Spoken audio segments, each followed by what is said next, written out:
ഞാൻ നിങ്ങളെ ഒന്നിച്ചു കൂട്ടുവാൻ എത്രയോ പ്രാവശ്യം ആഗ്രഹിച്ചു, പക്ഷെ നിങ്ങൾ സമ്മതിച്ചില്ല. കർത്താവ് വേദനിക്കുകയാണ്.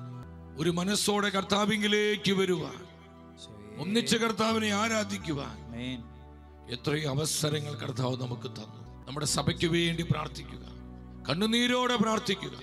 സഭയിൽ പരിശുദ്ധ കുർബാനയ്ക്കെതിരെ നടക്കുന്ന എല്ലാ നിന്ന അപമാനങ്ങൾക്ക് വേണ്ടി നമ്മൾ മാപ്പ് ചോദിച്ചു പ്രാർത്ഥിക്കുക. പരിശുദ്ധ കുർബാനയെ പ്രതിയുള്ള അധിക്ഷേപങ്ങള്, അവഹേളനങ്ങള്, ഇതിനെല്ലാം ഓർത്ത് കണ്ണുനീരോടെ പ്രാർത്ഥിക്കുകയാണ്.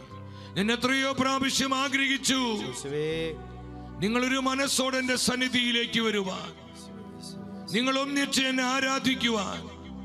എന്നാൽ നിങ്ങൾ സമ്മതിച്ചില്ല, നിങ്ങൾ അനുസരിച്ചില്ല. വേദനയോടെ കർത്താവ് പറയുന്നത്. തുടർന്ന് 35-ാം വചനത്തിൽ പറയാം, ആകയാൽ നിങ്ങൾ പരിക്തവും ശൂന്യവുമായിരിക്കുന്നു, നിങ്ങൾ എന്നെ ഇനി കാണുകയില്ല എന്ന്. ഇത് വലിയ കൊടിയ തകർച്ചയാണ് സഹോദരങ്ങളെ.